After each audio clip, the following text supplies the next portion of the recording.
Hey guys, just wanted to jump in, share a quick update on how my Everesting attempt went. I'll share the details with that inside, share some of the lessons that I learnt, and where I'm going to next. Alright, stick around. Just going on an easy run now. Stick around, hope you enjoy the video.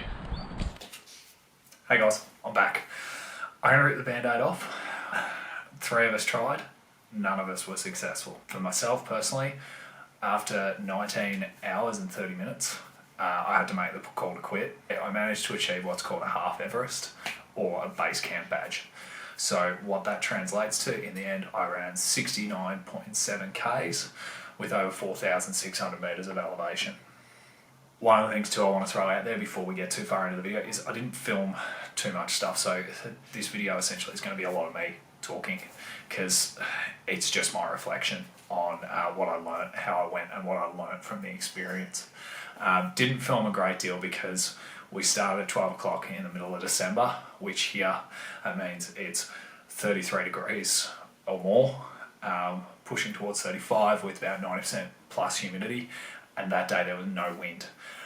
It was exhausting. The heat just took it out of us from the get-go, and there was just too much going on. I made the call really early. I wasn't filming much. I took the GoPro, took the camera, put it all back in the car, locked it away. That was it. So I've got a few highlights, a bit of footage here, but not a great deal. Without further ado, let's get into it. The 5 things I learnt from my Run Everesting attempt. Lesson 1, run your own race. So what do I mean by run your own race? Well, I'll put it in perspective. There were 2 guys, 2 others having a go with me. One guy, Jamie, he was really quick. On the other hand, we had Nathan, who was running with me, similar level of experience to me, but not quite my pace. So here's what ended up happening. Early on, I got sucked into Jamie's pace.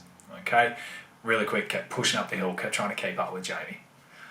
That was a mistake, because that hurt a lot really quickly. Then later on, I kept getting sucked into waiting for Nathan each lap because I wanted to support Nathan, because we were doing this together. That was our thing that we'd planned. So I'd end up waiting at the top for 5 minutes, getting cold, bombing down the hill, waiting for 5 minutes at the bottom, getting cold, charging back, and it turned into this really broken and disjointed sort of run. When you're doing something like that, you got to get into your own headspace, get into your own rhythm. And I found I was breaking my rhythm too much. I was either hurting myself by going too hard, or by stopping and waiting at the bottom for somebody and hanging out and waiting for them, I was losing that rhythm. We did 34 repeats. We were seeing each other multiple times every 5-10 minutes. We were checking in on each other. We could look after ourselves, but still check in on each other if we had just done our own thing. And towards the end, that's what we did, and we were doing better as a result. Lesson number 2, start with your chafing cream on. Alright, so this is going to be way too much information, but really it's the story of 2 different parts of my body. My nipples and my butt. Okay? I knew at the start of the day that my nipples would be in trouble. So I Vaselined up. My nipples were fantastic. By the end of it, no issues whatsoever. My butt, on the other hand, was a different story. That was one of the main reasons. That was one of the big things that was going to stop me from keeping going. Like, it was that bad. The thing that I've learned here, got to put the chafe cream on at the start. Just get it everywhere, and get as much as you can. Lesson number 4, activity-specific training is vital. Got to do it. The best session that I did was a 6-lap run of the segment. It was a 3-hour session. It was the longest session I did training for it. In the end, that's a bit of a mistake. Mentally, that helped me considerably. Okay, every time I was getting overwhelmed or I was struggling or anything like that, my mind went back to that session and into that zone, and that showed me the zone that I needed to be in to be able to be successful and to keep pushing myself. I did a lot of strength training to prepare for this. We were really rushed for time in the end with the preparation, so I focused a lot on the strength training. Next time, yes, I'll still do the strength training, but I'll aim to do some 10-lap training runs okay, to really help reaffirm that mental prep. In the end, it wasn't physical limitation stopping me. It was a mental thing. Yes, there was the chafe, there was the pain from the chafe. But other than that, I knew I could keep going in my legs. It was more the rest of me couldn't keep going. The strength training was great, but yeah, I really need those specific repeated sessions going up and down, get that specific training happening for the next one. Lesson number 4. Play how you trained. So this is sort of the opposite of a fairly common saying. I used to hear it all the time when I was playing footy. Everyone would say, you know, train how you want to play, just to try and bring that intensity up in training.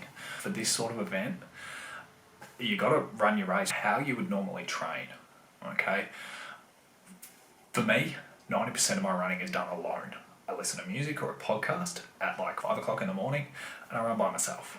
Sometime during the night, I remembered, put my headphones in, put a podcast on, and that really helped me get into the zone of just pushing lap after lap after lap. I'd also had the plan that when I was struggling, to put music through a speaker and use that to pump myself up. I didn't do that, and I really regret that. Lesson number 5. I can push my body through a hell of a lot more than I perceived. So one of the very few videos that I have from the day is this video of me at lap 25.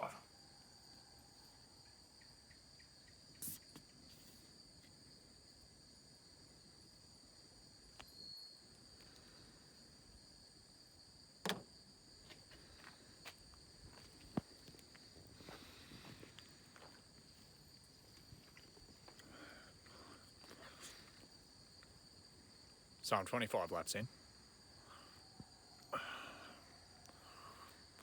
Feeling a lot of hurt right now.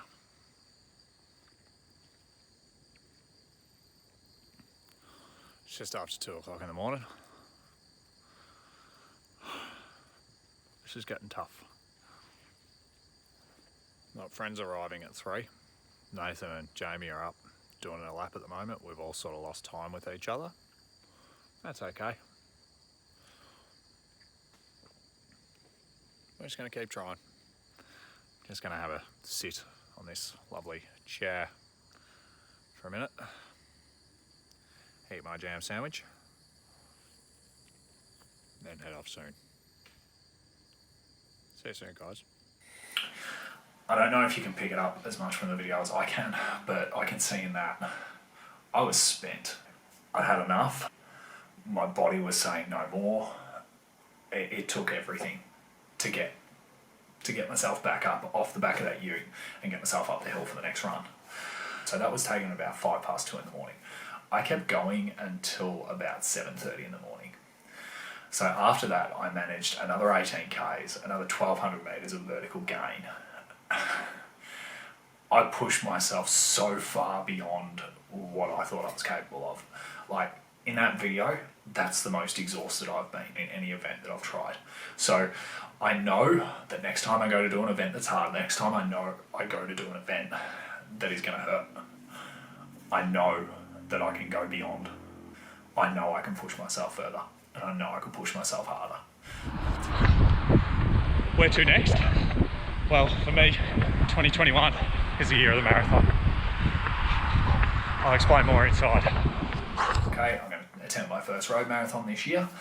If you'd like to follow along with that journey, make sure you click subscribe and you'll follow along. In terms of Everesting, yes, it will happen again. There's no shadow of a doubt.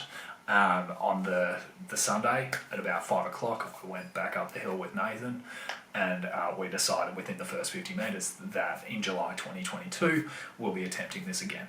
Won't happen this year because my wife's having a baby, and that's going to basically rule my entire year. But hopefully by July 2022 things will calm down a little bit and I'll be able to have another crack. I've learned a lot from the experience, and I know next time I'll be a lot more prepared. Hope you enjoyed the video. If you're attempting a Run Everesting yourself, please let me know in the comments below. I'd love to follow along and yeah, offer any encouragement and advice that I can. Trust me, it's tough, but it's worth it. Alright guys, thanks for watching. See you next time.